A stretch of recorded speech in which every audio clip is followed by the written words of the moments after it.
దక్షిణాఫ్రికాతో జరిగిన మూడవ టీ20 మ్యాచ్లో భారత్ అదరగొట్టింది. సెంచురియన్లో జరిగిన మ్యాచ్లో ఆల్రౌండ్ పర్ఫార్మెన్స్తో ప్రత్యర్థి జట్టును 11 రన్స్ తేడాతో ఓడించింది. తొలుత భారత్ నిర్ణీత 20 ఓవర్లలో 6 వికెట్ల నష్టానికి 219 పరుగుల భారీ స్కోరు చేసింది. అనంతరం క్రీజ్లోకి దిగిన సౌత్ ఆఫ్రికా టీ20కి సౌత్ ఆఫ్రికా టీం 208కే పరిమితమైంది. దీంతో 4 మ్యాచ్ల సిరీస్లో 3 ముగిసేసరికి 2-1తో ఆధిక్యంలో నిలిచింది. సెంచరీతో భారత్ విజయంలో కీలక పాత్ర పోషించిన Tilak Varma player of the మ్యాచ్గా నిలిచాడు.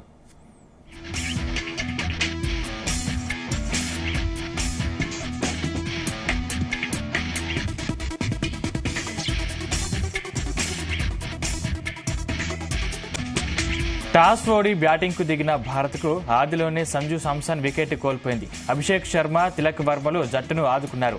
ఎడాపెడా 6లు 4లు కొట్టడంతో 8 ఓవర్లు ముగిసేసరికి భారత్ 99-1తో తిరుగులేని స్థితిలో నిలిచింది. ఈ క్రమంలోనే తెలుగు క్రికెటర్ తిలక్ వర్మ 51 బంతుల్లో తన సెంచరీని పూర్తి చేసుకున్నాడు.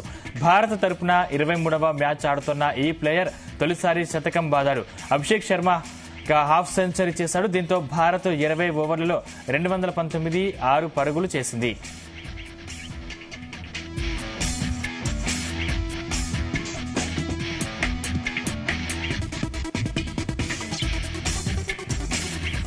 అనంతరం భారీ లక్ష్యంతో బరిలోకి దిగిన దక్షిణాఫ్రికా ఓవైపు వికెట్లు పడుతున్నా ధాటిగా బ్యాటింగ్ చేసింది. గెలుపే లక్ష్యంగా ఆ జట్టు బ్యాటర్లు టార్గెట్ దిశగా కదిలారు. దీంతో మ్యాచ్ ఉత్కంఠగా మారింది. అయితే క్రమం తప్పకుండా కీలక సమయాల్లో వికెట్లు పడగొట్టిన భారత బౌలర్లు మ్యాచ్లో ఆధిపత్యం చెలాయించారు. కానీ మార్కో జాన్సన్ కాస్త భయపెట్టాడు. హార్దిక్ పాండ్యా చేసిన 19వ ఓవర్లో 4-6-4-2-6-4 కొట్టి ఏకంగా 26 పరుగులు సాధించాడు. అలా జాన్సన్ మాత్రం 17 బంతుల్లో 54 పరుగులు చేశాడు. దీంతో చివరి ఓవర్లో దక్షిణాఫ్రికా విజయానికి 25 పరుగులు అవసరమయ్యాయి. అయితే కట్టుదిట్టంగా బంతులేసిన హర్షదీప్ సింగ్ భారత్కు విజయాన్ని అందించాడు.